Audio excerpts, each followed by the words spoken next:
প্রিয় ভ্রমণপ্রেমীরা, লাদাখের এই নির্জন কোণে হানলে শুধু একটি গ্রাম নয়, এটি এক অনন্য অভিজ্ঞতা।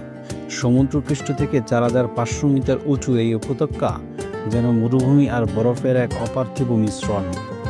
এখানকার বাতাসে অক্সিজেনের পরিমাণ কম, কিন্তু প্রকৃতির সৌন্দর্য এতটাই বিমোহিত করে যে প্রতিটি শ্বাস আপনাকে মুগ্ধ করবে। এই যাত্রায় আমরা শুধু পাহাড় পর্বত নয়, আবিষ্কার করব স্থানীয় সংস্কৃতি, জ্যোতির্বিদ্যার রহস্য আর প্যাগং লেকের সেই নীল জলরাশি। চলুন পা রাখি এই মহাজাগতিক স্বপ্নের ভূমিতে।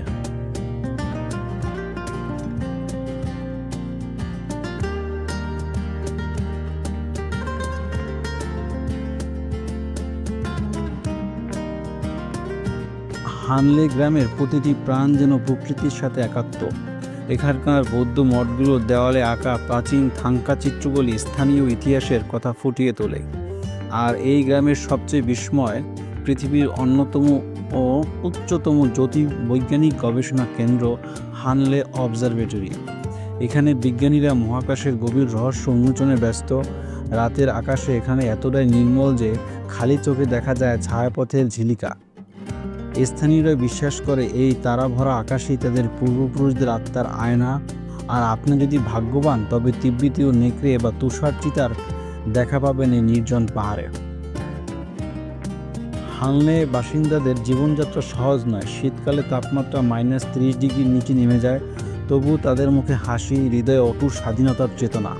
তাদের সাথে কথা বললে শুনতে পাবেন কীভাবে তারা প্রাকৃতিক পূজা করে আর প্রাচীন বাণী গেয়ে যায়, ওম মণি পদ্মে হুম, যার অর্থ জীবনের চক্রে জ্ঞানের আলোকিত হোক।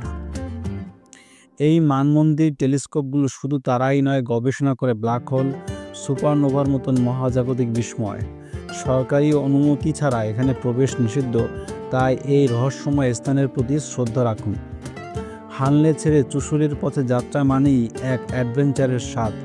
রাস্তার প্রতিটি মোড়ে অপেক্ষা করে নতুন এক চমক, কখনো খাড়া পাহাড়ের গা ঘেঁষে, কখনো বা বরফ গলা নদীর কিনারে। এই নির্জন পথে গাড়ির ইঞ্জিনের আওয়াজ ছাড়া শুনতে পাবেন শুধু হাওয়ার গান। কিন্তু সাবধান, উচ্চতার কারণে শ্বাস নিতে কষ্ট হতে পারে। পথে পড়বে চুশুল যুদ্ধ স্মৃতিসৌধ। 1962 সালে ভারত ও চীন যুদ্ধের সেই বীর সেনাদের স্মৃতিতে নির্মিত এই সৌধটি। এখানে দাঁড়ালে মনে হবে পাহাড়ের নিঃশব্দতা যেন আজও তাদের বীরত্বের গল্প ফিসফিস করে বলে বেড়াচ্ছে। অবশেষে প্যাগং লেক।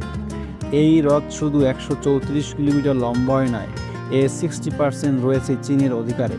কিন্তু এর সৌন্দর্য সীমানা ডিঙিয়ে বলিউডের পর্দায় 3 ইডিয়টসের সেই আইকনিক দৃশ্য এখানে শুটিং হয়েছিল, যেখানে ঝাঞ্জো আর ফুনসুকের দেখা হয়েছিল। সকালে পানির রং নীল আকাশের মতন, দুপুরে পান্না সবুজ, আর সূর্যাস্তের সোনালি রক্তিম। স্থানীয়রা বিশ্বাস করে এই লেকের জল আসলে আকাশের এক টুকরো, যা দেবতারা এখানে রেখে গেছেন। আর হ্যাঁ, এখানে মোবাইল নেটওয়ার্ক নেই বললেই চলে। প্রকৃতির সাথে একাত্ম হওয়ার এটাই কিন্তু সুযোগ একটা। প্যাগংয়ের এক রাত এক অনন্য অভিজ্ঞতা। ক্যাম্পফায়ারে জমে উঠুক গল্পের আসর, আর স্থানীয়রা শোনাবে কীভাবে তারা -40 ডিগ্রিতেও পশুর পাল নিয়ে ঘুরে বেড়ায়, কিংবা কীভাবে লেকের বরফে কেটে মাছ ধরে। তাদের হাতে বোনা পশমি কাপড় আর হাসিমুখের গল্পে মিশে আছে লাদাখের অদ্যম জীবনের শক্তি। আর রাত যত গভীর হয়, আকাশ তো ঝলমলো করে ওঠে। এমন নক্ষত্রপুঞ্জ দেখবেন যা শহরের আলোতে কখনো দেখা যায় না। মনে হবে মহাবিশ্ব যেন আপনার মাথার উপর একটি কম্বল বিছিয়ে দিয়েছে।